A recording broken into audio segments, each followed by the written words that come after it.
তাহলে কি মহার্ঘ ভাতার বিষয় থেকে সরে আসছে সরকার? এবার মহার্ঘ ভাতা নিয়ে সরকারের পক্ষ থেকে এলো নতুন তথ্য, যা সরকারি কর্মকর্তা কর্মচারীদের জন্য দুঃসংবাদই বলা চলে। সরকারি কর্মকর্তা কর্মচারীদের মহার্ঘ ভাতা দেওয়ার ঘোষণা সরকারের পক্ষ থেকে দেওয়া হয়নি বলে জানিয়েছেন অর্থ উপদেষ্টা সালেউদ্দিন আহমেদ। তিনি বলেন, সরকারি কর্মকর্তা কর্মচারীদের মহার্ঘ ভাতা দেওয়ার বিষয়ে কে ঘোষণা দিয়েছে আমি জানি না। মঙ্গলবার সচিবালয়ে সরকারি ক্রয় সংক্রান্ত উপদেষ্টা পরিষদ কমিটির বৈঠক শেষে সাংবাদিকদের প্রশ্নের উত্তরে তিনি বলেন, মহার্ঘ ভাতার বিষয়ে এখনো আমরা কোনো সিদ্ধান্ত নেইনি। তাহলে কি মহার্ঘ ভাতার বিষয় থেকে সরকার সরে আসছে? এমন প্রশ্নের উত্তরে তিনি পাল্টা প্রশ্ন করেন, মহার্ঘ ভাতার ঘোষণা কে দিল? সাংবাদিকরা জানান, জনপ্রশাসন সচিব নিজেই মহার্ঘ ভাতা দেওয়ার সিদ্ধান্তের কথা জানিয়েছেন।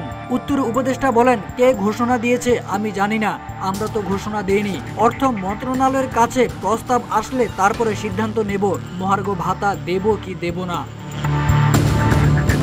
অর্থ মন্ত্রণালয়ের কাছে কোনো প্রস্তাবনা গেছে কিনা গণমাধ্যমের এমন প্রশ্নের উত্তরে উপদেষ্টা বলেন, আমরা তো এখনো ঘোষণা দেইনি, এখনো সিদ্ধান্তও নেইনি। বিশ্লেষকদের মতে মহার্ঘ ভাতা নিয়ে সরকারের নতুন পদক্ষেপ কিছুটা অস্বস্তিকর পরিস্থিতি সৃষ্টি করেছে। বিশেষ করে যে সমস্ত সরকারি চাকরিজীবীরা দীর্ঘদিন ধরে মহার্ঘ ভাতা পাওয়ার প্রত্যাশা করেছিলেন, তাদের জন্য এটা একটি বড় দুঃসংবাদ হতে পারে।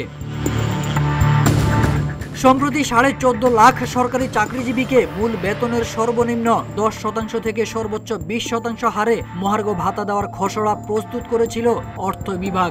ইতিমধ্যে পাওয়া সরকারি চাকরিজীবীর বাড়তি 5% বার্ষিক বৃদ্ধি বাদ দেওয়ার সুপারিশও করা হয়। অর্থ বিভাগের হিসাবে এটি বাস্তবায়নে এক অর্থ বছরে বাড়তি খরচ হবে অন্তত 5,000 কোটি টাকা। তবে আপাতত মহার্ঘ ভাতা দেওয়ার সিদ্ধান্ত থেকে সরে আসছে সরকার, অর্থ উপদেষ্টা সালেউদ্দিন আহমেদ নিজেই জানিয়েছেন।